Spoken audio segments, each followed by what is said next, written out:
jaga malam-malam Lailatul Qadar jangan sampai hilang. Bagaimana menjaganya? Nah, kalau kapan itu nggak bakal bisa 100% kita dapetin, kecuali memang Allah buka sama kita tanda-tandanya, dan itu tidak mustahil bagi Allah Subhanahu Wa Taala. Ya, kalau kapannya nggak bisa 100%, tapi kita bisa merasakan begitu kuat, ya, begitu kuat. Makin bersih hati, semakin kuat kelihatan tanda Lailatul Qadar. Tapi kewajiban kita bukan nyari tahu kapannya, bukan. Itu sebenarnya nggak terlalu penting buat kita. Tapi yang paling penting jaga supaya malam Lailatul Qadar datang kita lagi ibadah gitu. Sekurang-kurangnya Isya subuh berjamaah, sekurang-kurangnya sebagaimana kita tahu ya, Isya sama subuh berjamaah, tarawih, dan ibadah-ibadah yang kita bisa. Dan kata ulama, usahain sepanjang malam bulan Ramadan itu jangan tinggal amalan-amalan yang ringan tapi pahalanya gede. Cari amalan-amalan yang ringan tapi pahalanya besar. Sedekah 1 miliar, gede gak pahalanya? Gede. Bisa gak semua orang? Gak bisa, susah. Nanti cari yang ente bisa aja.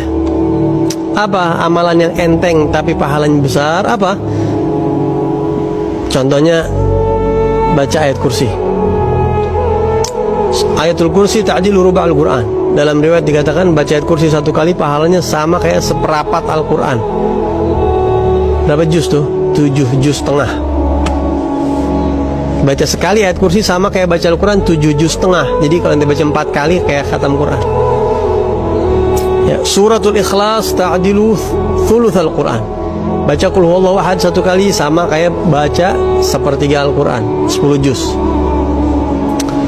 Kalimatani khafifatani 'ala lisan, thaqilatani fil mizan, habibatani lir rahman, subhanallah bihamdi, subhanallahil azim. Ada 2 bacaan kata Nabi, enteng dibaca tapi berat timbangannya, Allah demen banget. Subhanallah bihamdi, subhanallahil azim. 2 ayat terakhir surat Al-Baqarah, yang kalau baca itu kata Rasulullah fi lailatin kafatah. Baca satu kali di satu malam surat 2 ayat terakhir surat Al-Baqarah, maka pahalanya sama kayak ibadah semalaman, kata Imam Nawawi.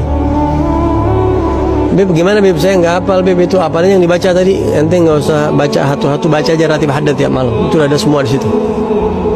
2 ayat terakhir Al-Baqarah ada, ayat kursi ada, subhanallah bihamdi, subhanallahil azim ada, semuanya ada, qul huwallahu ahad semua ada. Jadi tiap malam baca ratib haddad. Itu amalan-amalan yang ringan-ringan tapi pahalanya segudang-segudang tuh. Segede apaan tahu pahalanya. Salat subuh berjamaah, Isya berjamaah jaga, ya begitu. Ya, dan lain-lain sebagainya. Juga pesan Nabi Muhammad yang gak kalah pentingnya, kalau datang malam Lailatul Qadar, Siti Aisyah bertanya kepada Rasulullah, "Idza alimtu Lailatul Qadar." Kalau saya tahu di satu malam datangnya Lailatul Qadar, madza aqul? Saya baca apa ya Rasulullah? Yang paling bagus baca apaan di malam Lailatul Qadar? Ini dari Nabi loh. Kata Nabi, "Guli Allahumma innaka afuun tuhibbul afwa fa'fu anni." Kalau ente tahu dapat bocoran ini malam Lailatul Qadar, baca apa? Baca ini, kata Nabi. Ya Allah, engkau maha pemaaf, suka memaafkan, maafkan aku. Baca itu. Jadi kalau datang malam Lailatul Qadar, minta apa? Minta maaf sama Allah. Minta maaf sama Allah. Sayang amat Beb, cuma minta maaf doang. Apa kita nggak minta mobil, minta rumah, minta jabatan, minta karir, minta itu pikiran ente. Ente nggak tahu betapa pentingnya maaf dari Allah itu. Kalau Allah maafin ente juga udah, doa ente mustajab, rezeki ente lancar, ente udah deh, ente nggak usah, ente duduk manis aja kalau dimaafin sama Allah. Yang hajat gabul ataupun hajat nggak gabul, kalau Allah murka nggak enak. Jadi orang kaya tapi Allah enak sama kita, enak? Nggak enak.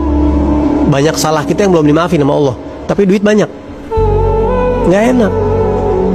Tapi kalau Allah udah maafin kita, Allah udah ridhoin kita, dimaafin semua kesalahan-kesalahan kita, dihapus, bagaimanapun keadaan kita udah enak aja udah.